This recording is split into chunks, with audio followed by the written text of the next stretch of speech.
Hi guys, I'm back again today with another reaction video. Today we're checking out the history of Baghdad, the medieval world's greatest city. Well, this was a request on Buy Me a Coffee. Check the description for the link to Buy Me a Coffee for a priority reaction request. So thank you very much, Omar, for requesting this. I don't think I've ever reacted to anything related to Baghdad. I don't think so, right? I don't know why that is, but at the same time, we don't get a lot of requests about Baghdad. I don't even know how to pronounce it, so we're gonna learn a lot today. So before we start, don't forget to subscribe, click the bell button, and let's get it. Baghdad. Anyways, I'm gonna find Sponsored out. by CuriosityStream. Get access to my video streaming service, Nebula, when you sign up for CuriosityStream using the link in the description. This Nebula. is Baghdad, home to Baghdad. 7 million people. This sprawling urban jungle is the second largest city in the Arab world after Cairo. But between the skyscrapers and honking cars, you can see the remains of this city's magnificent Oh, medieval this past. is animation. This once round city's walls crumbled long ago, but it was here 1,000 years ago that brilliant scientists, architects, writers and merchants of different races I and love his religions accent. made massive contributions to the knowledge of humanity. Back when Paris and London were home to just 20,000 people, over 1 million Baghdadis lived here, among canals, libraries and palm trees. So what is the history of Baghdad? What's a house of wisdom? And what does it have to do with medieval robots trying to get everyone drunk? Well, let's find out. Wow, this is gonna be a journey. I'm really here for it. Okay, go back. My eyes. So it's 632 CE and the Prophet Muhammad has just died. And he left behind a religion called Islam that was adopted by his people, the Arabs. Do you know what I was thinking? Do you know what we should do? Conquer everything. Oh, our God! I was thinking the same thing. And well, they did. This is 11,100,000 square kilometers of land, spanning 3 continents. It's been like 90 years since Muhammad died. How do you do this? Ancient Red Bull? Is it just me? Or was that easier than you thought it was going to be? Yeah. This expansion happened under the Rashidun and then the Umayyad caliphates. Their rulers were caliphs or successors, and the Umayyad Caliphate was based here in Damascus, Syria. But the Umayyads had some internal issues. Their caliphate excluded non-Arabs from positions of power even if they were Muslim. Millions of Christians, Jews and non-Arab Muslims like Iranians, Egyptians and Berbers living in the massive empire's recently conquered lands were not huge fans of this policy. Spotting this weakness, Abu al-Abbas, with huge support from Iranians, destroyed the Umayyad armies, wiped out the dynasty and founded the Abbasid Caliphate in its place in 750 CE.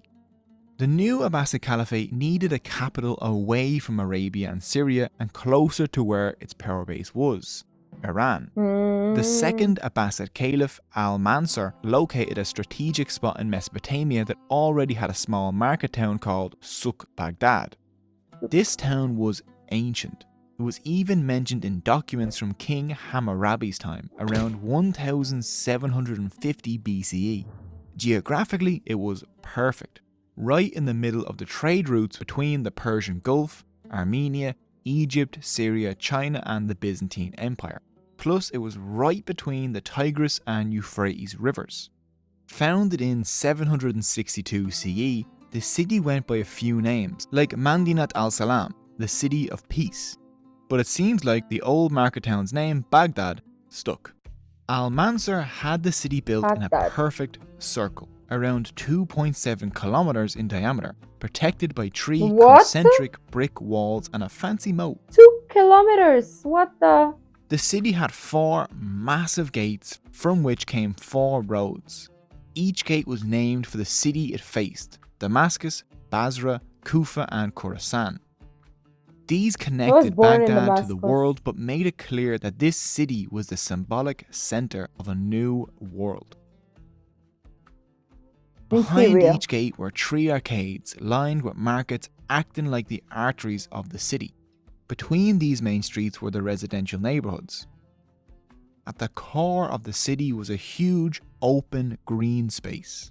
There you could find the Caliph's Palace of the Golden Gate, topped with a giant green dome, with the central mosque by its side.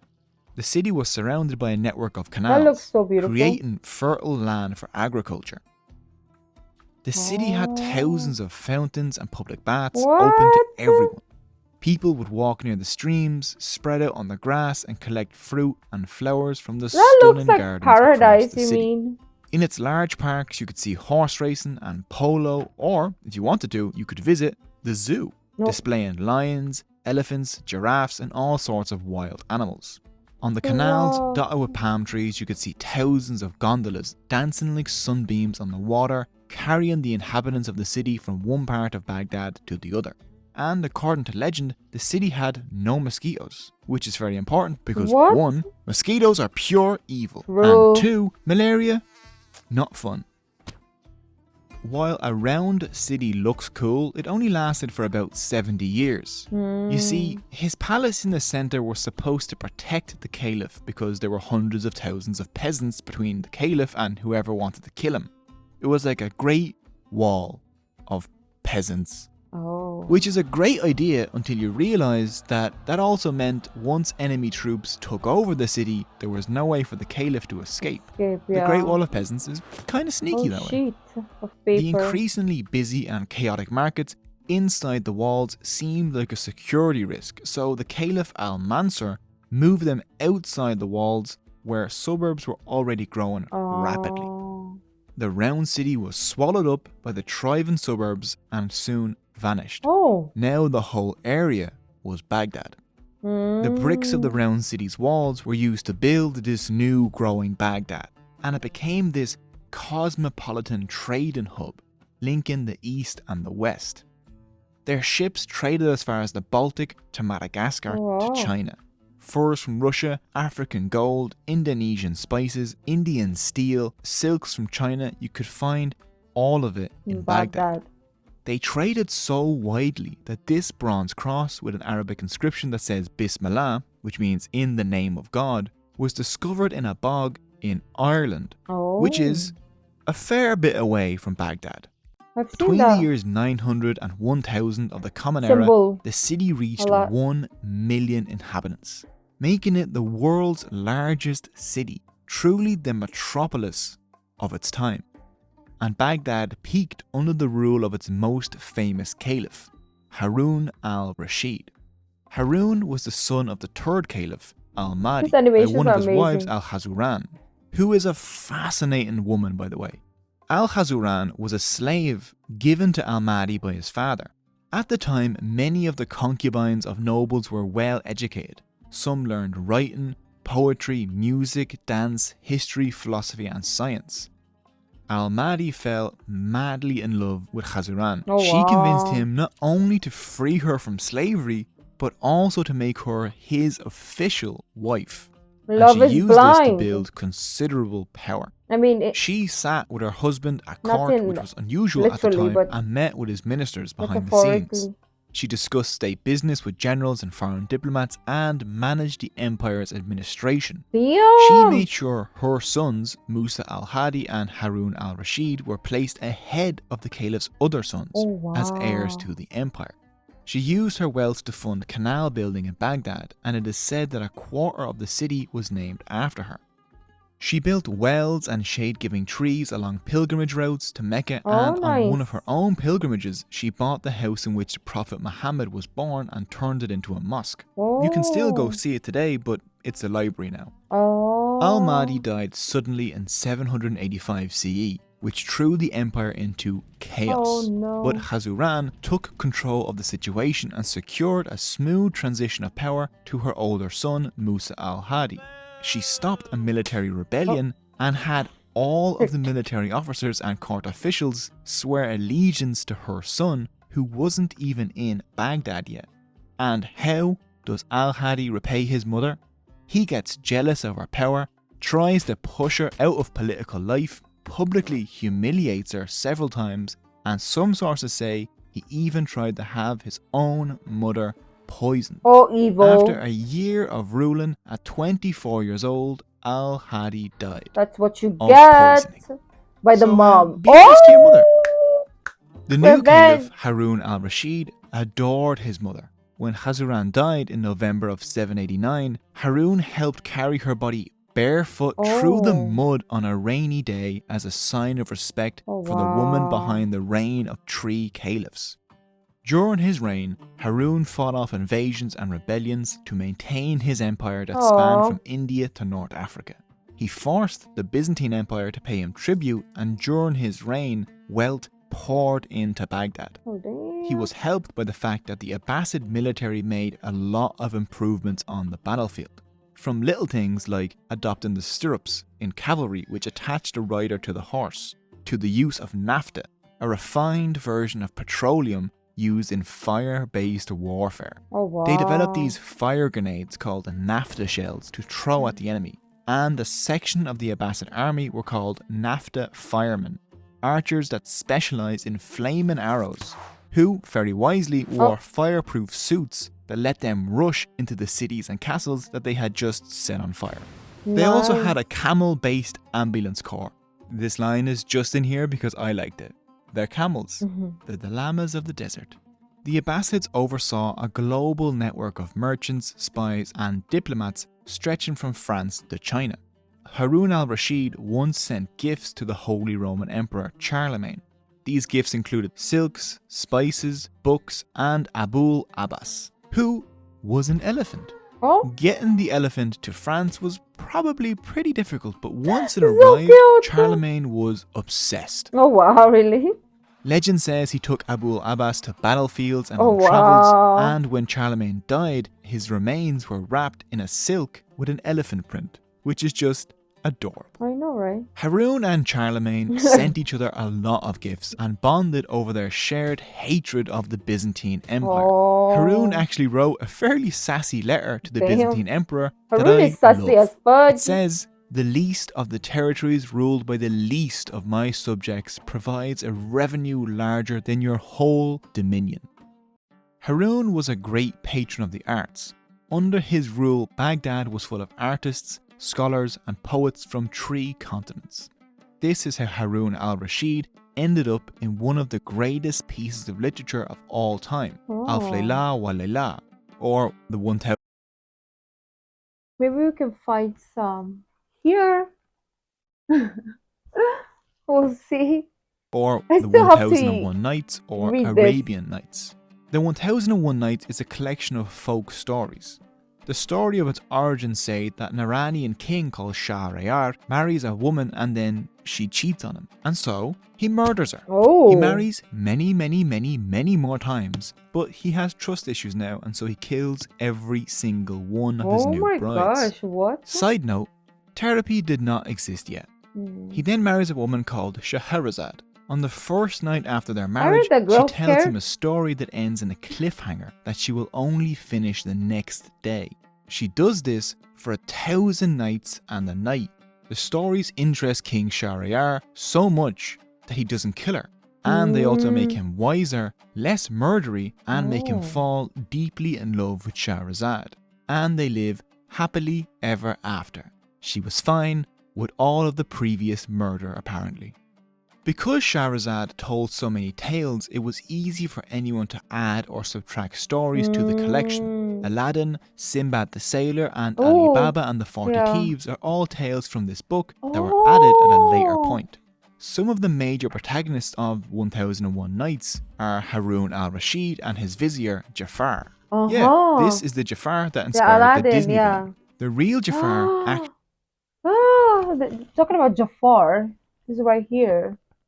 Right? Or is this the genie? I don't even know. But we have some Sinbad stories here as well. I'm now super intrigued to read this now because of this. Let's go back. Yeah, this is the Jafar that inspired the Disney villain. The real Jafar actually came from a powerful family called the Barmakids, who were originally Buddhist from Afghanistan. Jafar convinced Haroon to open the first paper-making houses in Wow, Baghdad. I would have never guessed like this was from Baghdad, right? I would have thought it's Arabian, yes, but not like that side because I never As the Arabs had Baghdad just never learned how to comes to make my paper from the mind Chinese, if I and think of paper Arab. was much more efficient as it was cheaper and easier to make than parchment made from animal skin, and don't even get me started on papyrus. Paper, combined with Baghdad's many different people, cultures and languages, created an intellectual revolution. Arabic was the language of the empire, but scholars in Baghdad became experts in translation. In Baghdad, you could find people reading the words of Aristotle or the Buddha, all the way to the Hindu Vedas Oh, and wow. Zoroaster. Jews, Manichaeans, Christians, Zoroastrians, Buddhists and Hindus met and exchanged ideas. One result of this exchange was Arabic numerals, the ones that we use today, including the revolutionary number 0. These originated in India, were improved on by scholars in Baghdad, and then spread from the Middle East to Europe. Baghdad was a crossroads of knowledge filled with schools and libraries, the most important of which was the House of Wisdom. We don't know much about it, but it looks like this was a combined library, academy and research institute that welcomed scholars from around the world to translate, preserve and debate their works. Under Haroon's son, the Caliph al-Mamun, the House of Wisdom became the world's largest library and the most important storage site of knowledge since the Library of Alexandria, with books in Arabic, Greek, Latin, Persian, Syriac, Chinese and Sanskrit. Wow. Many ancient Greek texts only survived due to Arabic translations of them, which made their way into Europe during the Renaissance. Greek philosophy influenced the Middle East so heavily that the Arabic word for philosophy is just falsafa, which is just philosophy said differently. Here you can see an Arabic painting of Socrates, or in Arabic, Sokrat, teaching his students. Caliph al-Mamun paid scholars to travel abroad and bring back books. Oh, damn. Once those books got to Baghdad, they were copied, translated and sent to other scholars across the empire. After wars, Mamun would actually demand books when negotiating peace treaties. He became so obsessed with collecting ingenious, he apparently offered the Byzantine emperor £2,000 of gold for a mathematician called Leo living in Constantinople. What? They refused the offer. Oh. If Leo had moved to Baghdad though, he would have had quite the life. One scholar, the Nestorian Christian Hunyan ibn Ashak, lived in a mansion and received a massage and manicure daily. One scholar said about Baghdad, "Nowhere in the world have I seen better financial arrangements to assist a scholar." This thirst for knowledge Haroon sparked was the the Islamic man. Golden Age. Just a quick note about this name, it's called the Islamic Golden Age, but many Zoroastrians, Christians and Jews contributed. The Golden Age included people from Central Asia to Iberia. It was so successful because the caliphs built a multicultural empire obsessed with learning. Some scholars have actually suggested using the name Arabic Golden Age because the main language was Arabic, but it's still being debated. The House of Wisdom brought together different scientific traditions from around the world, and they saw the differences between Iranian, Indian and Greek texts, which meant they couldn't all be right. So these scholars didn't just copy and translate books, they tested them, they commented on them and they developed new ideas around them, like algebra, invented by al-Khwarizmi. He combined Indian and Greek mathematical ideas and made something new, mathematics without numbers. Like when you calculate with X and Y. This completely revolutionized science and made me fail maths class. Exactly. It's only thanks to Khwarizmi that we can use algorithms, but it's for good example. for the world though. The word algorithm is just a mangled Latinized version of al-Khwarizmi's name. From al-Khwarizmi to algorithmus to algorithm. Baghdad led the world in cartography and astronomy. I love astronomy. Scholars in Baghdad upgraded the astrolabe, a device that measures the incline of an object and can help navigate over sea and land. An experiment funded by Caliph Mamun, which included an astronomer called al-Farghani, calculated the circumference of the Earth to be about 38,000 kilometers, which is about 4% off the real number. Some Italian guy called Christopher Columbus actually used al-Farghani's calculations for a voyage that he was planning, but he converted the Arabic miles incorrectly and thought the Earth was about half the size it actually was. He got very lucky that he crashed into a continent. Caliph Mamun funded the construction of the world's first scientific observatory in Baghdad, and scholars there became experts in the stars. Oh, That's why there are so many stars I with love Arabic it. names. The Big Dipper's 7 stars all have Arabic names. Over time, some star names have been Latinized, but most of these stars got their names more than 1,000 years ago. Alchemy, alkali, alcohol, algebra, algorithm are all Arabic names. They also developed distillation, a way of separating liquids through differences in their boiling points. This meant that they could make some really strong alcohol, which wasn't banned in Islam yet, but actually the main application of distillation was to produce scents. Distilled rose water, for example, was used as perfume, especially beard perfume, but was also added to cosmetics, foods, and drinks. They also popularized hard soap and had massive soap factories. What? As a person has to get on packed trains regularly, I am extremely grateful for this. Oh, for the perfume. The soap and the perfume. Is that rose water? They perfected the distillation of crude oil into kerosene for lamps. Thank you, because I love smell. Like, I love perfume so much. Like, I don't know if I said this on this channel, but there would be somebody that I don't quite am attracted to physically, but then when I smell them, I'm like, whoa. And I have so many perfumes because I just love smell, like good smell, of course. So thank you, Baghdad, right? How would I have ever known this? Like, why haven't I come across this information? Interesting. A process without which we wouldn't have gasoline, asphalt, or plastic. We have reports from the early 13th century of Muslims paving their streets with asphalt. What? Something that wouldn't be seen anywhere else till Paris paved their streets with asphalt in 1838. What? In 805 CE, the first general hospital opened in Baghdad. Soon there were 30 more throughout the empire. Some developments included separating wards by disease, having in-hospital pharmacies, and keeping patient medical records. They even had psychiatric wards. This was revolutionary in a time when the mentally ill were thought to be possessed by demons in many parts of the world. These were the first modern hospitals where doctors followed the code of obligation towards their patients, regardless of their wealth, religion, or background. Nice. All doctors had to pass examinations in order to practice. These were the first medical diplomas. They also invented peer-reviewed studies, clinical trials, and testing medicine on animals before humans. These doctors invented hundreds of surgical instruments and new techniques. For example, cataracts is a condition that clouds the lenses of the eye, and it ruined many lives in the ancient world. But we have descriptions from the 10th century Islamic world of a procedure that involves sucking the cataracts out of the eye through a syringe. A procedure similar to what modern medicine used up until laser surgery took over in the late 20th century. They also had these devices that boring historians called automata. But I'm no historian. Their rules don't bind me. These are robots. Super cool medieval robots. Some of these automated machines are described in an amazingly titled book called The Book of Knowledge of Ingenious Mechanical Devices. Some devices described are an automatic water and soap dispenser, a giant elephant clock, a boat with a full robot band, and a programmable flute that plays itself, which seems to be humanity's first programmable machine. They also describe a very elaborate way of playing Spin the Bottle. This multi-story robot was a whole party in itself. It was placed in the middle of a room. The first floor had a girl pouring wine. The second floor provided the music with 4 women playing instruments.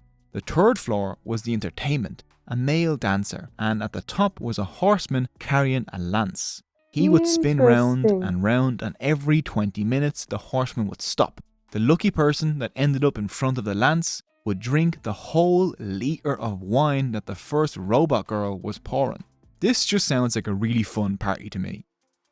This golden age thrived for a couple of centuries, but in 1258 CE, the Mongol leader Hulagu, grandson of Genghis Khan, conquered the city.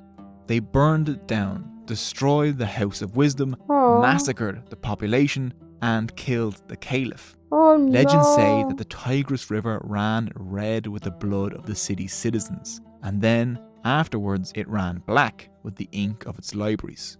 The fall of Baghdad to the Mongols ended the Abbasid Caliphate, but Baghdad as a city still attracted scholars well into the 15 and 1600s. It That's never so completely vanished, and so the city standing today has been occupied since at least the times of Hammurabi.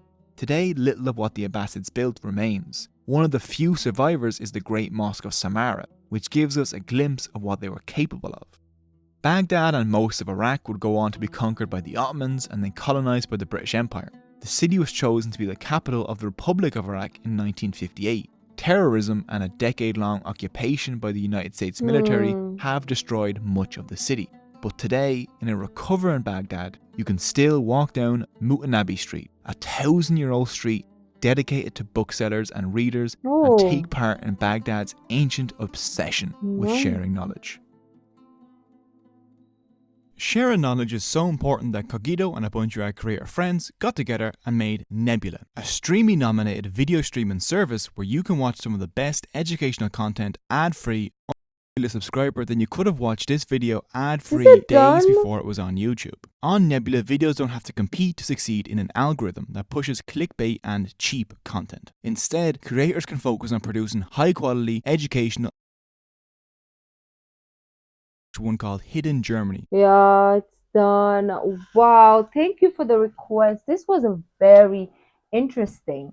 Like, I would have never guessed Baghdad had so much history. Obviously, the only thing that we could remember from Baghdad is like a war zone. Um, so that's it. Like, that's what the media showed us, and also that's what they did there, right? Like the United States, what they turned it into like this war zone. So we never realized that there's so much history hidden beneath all this like um ruins, right? So it's really really nice to be able to remember Baghdad what it was actually. And I'm really, really happy now that it's being restored. I mean, like the city or the country at least is being Iraq is being restored again. And I hope like the people will, rise up and like bring back the things that was stolen from them or things that was I don't know, like create a new history as well or recreate the history of Baghdad or Iraq, right? Thank you again. And if you like the video, don't forget to give this video a thumbs up, subscribe, and I'll see you in the next video. Bye.